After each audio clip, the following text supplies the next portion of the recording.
ہے۔ اللہ کے رسول صلی اللہ تعالیٰ علیہ وسلم ارشاد فرماتے ہیں خیر الناس من طال عمرہ وحسن عملہ، فرماتے ہیں تم میں سے وہ شخص بہترین ہے جس کی عمر بھی زیادہ ہو گئی اور اس کے اچھے عمل بھی زیادہ ہو گئے۔ آج ہمیں اپنے آپ کو خیال کرنے کی ضرورت ہے کہ ہم کس عمر کے پڑاؤ پر پہنچ چکے ہیں۔ کسی کی 30 سال عمر ہے تو کسی کی 20 سال عمر ہے، تو کسی کی 40، تو کسی کے 50، تو کسی کی 60 ہے۔ اگر ہم اس کا محاسبہ کر لیں تو اس میں کہ آدھی زندگی تو راتوں کی نظر ہو چکی ہے، اور اس آدھی جو بچی زندگی ہے اس میں کی زندگی آدھی تو بچپن کی نظر ہو چکی ہے۔ اس کے بعد کی جو زندگی ہماری گزر رہی ہے وہ کیسی ہماری زندگی گزر رہی ہے؟ وہ زندگی ہماری کیا ہو رہی ہے؟ کیا ہم نے خدا کی عبادت میں زندگی گزاری ہے؟ ہمیں دیکھا جائے تو 60 سالہ اگر زندگی ہے تو 30 سال تو راتوں کی نظر ہو چکے ہیں، اور پھر اس میں سے 10 سال تو بچپن کی نظر ہو چکے ہیں۔ شرعی اعتبار سے دیکھا جائے تو 13-14 سال تو بچپن کی نظر ہو چکے ہیں۔ اس کے بعد ہمارے بچے کیا ہیں؟ ہمارے پاس بچہ ہی کیا ہے؟ 14-16 سال کی جو زندگی ہمارے پاس بچی ہے اس زندگی کو ہم نے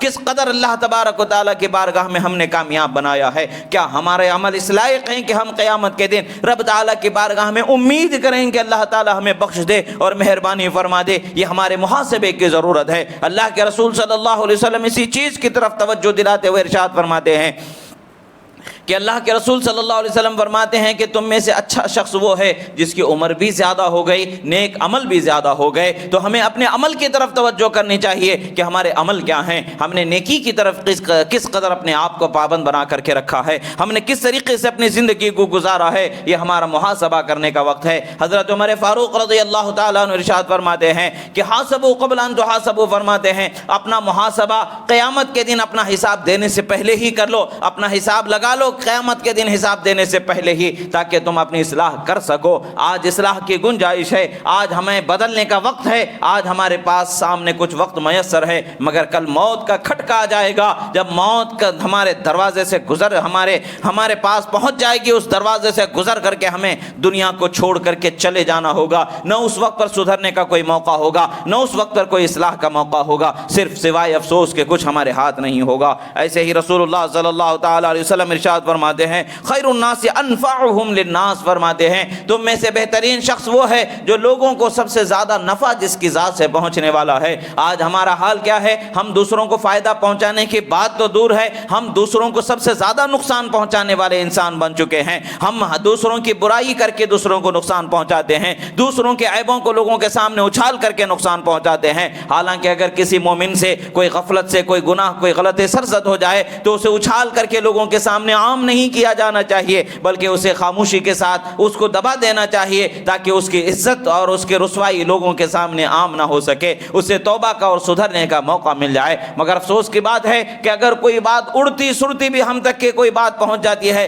حقیقت سے اس کا تعلق ہو یا نہ ہو، ہم لوگوں کے سامنے اسے ڈنکا پیٹنا شروع کر دیتے ہیں۔ فلاں کے ساتھ ایسا معاملہ ہوا، فلاں کے ساتھ ایسا معاملہ ہوا، فلاں کے گھر میں یہ ہو گیا، فلاں کے گھر میں ایسا ہو گیا۔ یہ ہم قصے کہانیوں کی طرح اس کو بڑے لطف سے لوگوں کے سامنے سناتے ہیں، لوگوں کے عزت کو اچھالتے چلے جاتے ہیں، انہیں نقصان پہنچاتے چلے جاتے ہیں۔ یہ سارے طریقے جو معاشرے میں رائج ہو چکے ہیں، یہ سارے طریقے برے لوگوں کے طریقے ہیں۔ اہل ایمان کا یہ طریقہ نہیں ہے۔ اہل ایمان تو لوگوں کے عیبوں کو، ان کے عیب کو چھپا کر کے ان کی خوبیوں کو لوگوں کے سامنے بیان کرنے والے ہوتے ہیں۔ ہاں، یہ مسئلہ ایسا نہیں کہ کسی کی شادی بیاہ کا موقع آ جائے، کسی بچے کو، کسی لڑکی کو کسی سے نکاح میں باندھنے کا وقت آ جاتا ہے، اب اگر کوئی اس کے اخلاق و کردار سے متعلق آپ سے مشورہ چاہتا ہے کہ اس میں کوئی عیب ہے واقعی کہ جس سے ہماری بچوں کی زندگی خراب ہو سکتی ہے، اس وقت پر آپ کو وہ عیب کو بتانا چاہیے تاکہ وہ ایک زندگی خراب ہونے سے بچ جائے۔ ہاں، کسی کی اصلاح کی خاطر کسی کے عیب کو بتا کے، کسی کے فائدے کی خاطر کسی کے عیب کو بتا کر کے،